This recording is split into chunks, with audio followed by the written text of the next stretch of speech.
चारो भुवन पापा बर खोजी अइलन, कतहु न मिले श्री राम। चारो भुवन पापा बर खोजी अइलन, कतहु न मिले श्री राम। कतहु न मिले श्री राम। पूरब खोजली पश्चिम खोजली, खोजली उड़ीसा जगन्नाथ, खोजली उड़ीसा जगन्नाथ। चारो भुवन बेटी बर एक खोजिला, कतहु न मिले श्री राम। चारो भुवन बेटी बर एक खोजिला, कतहु न मिले श्री राम।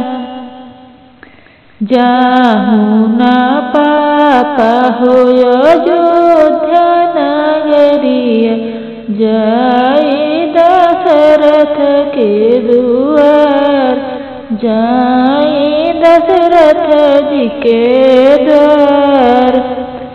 चारो ही बड़ा भैया सुंदर, उन्हीं के तिलक चढ़ाए। चार ही बड़ा भैया बड़ा ही सुंदर, उन्हीं के तिलक चढ़ाए। उन्हीं से रची बियाह, भइले बियाह पड़ला चिर सिंदूर।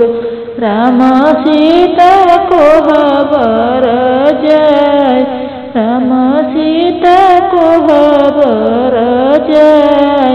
9 लाख तिलक दिया, छूटेल आटन छूटेल पाटन। छूटेल पापा जी के द्वार, छूटेल पापा जी के द्वार।